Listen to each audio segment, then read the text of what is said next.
చాలా మంది students market బాగాలేక అనుకున్నట్టుగా జాబ్స్ రాక చిన్న చిన్న జాబ్స్ చేస్తుంటారు. బ్యాక్ హోమ్ ఇండియాలో హెఫ్టీ లోన్స్ ఉంటాయి, నెల తిరిగేసరికల్లా పేమెంట్స్ చేయాలి. అందుకే చిన్నది పెద్దది అని సంబంధం లేకుండా ఏ జాబ్ వస్తే ఆ జాబ్ చేస్తుంటారు. కానీ అవన్నీ కూడా సర్వైవల్ కోసం టెంపరీగా చేస్తున్న జాబ్స్ మాత్రమే అన్న సంగతి మర్చిపోకండి. వాటి మీద ఫోకస్ చేస్తూ మీరు కొట్టాల్సిన మెయిన్ జాబ్ మీద ఫోకస్ మాత్రం పోగొట్టుకోకండి. డబ్బులు వస్తున్నాయి కదా, ఎన్నాళ్ళు నడిస్తే అన్నాళ్ళు నడిపిద్దాంలే అని అనిపిస్తుంది.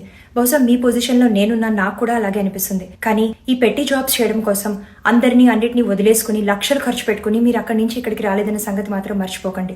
నెల తిరిగేసరికి బేర్ మినిమం గా ఒక $400 to $500 చేతిలో పడితేనే అమ్మయ్య నెల గడిచిపోతుంది అని ఒక రిలీఫ్ ఫీలింగ్ వచ్చినప్పుడు రేపొద్దున మీరు చదువుకున్న చదువుకి, మీ స్కిల్ కి, టాలెంట్ కి, హార్డ్ వర్క్ కి తగినట్టుగా ఒక మంచి జాబ్ వచ్చి $4,000 $5,000 సంపాదించిన రోజున ఆ కాన్ఫిడెన్స్ ఎలా ఉంటుందో, ఆ రిలీఫ్ ఫీలింగ్ ఎలా ఉంటుందో ఒక్కసారి ఆలోచించండి.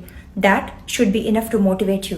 ఒక పక్క జాబ్ చేసుకుంటూ, మరో పక్కన కోర్సెస్ తీసుకుంటూ, ఇంకో పక్కన మాక్ ఇంటర్వ్యూస్ చేస్తూ యాక్చువల్ ఇంటర్వ్యూస్కి ప్రిపేర్ అవడం is not an easy thing.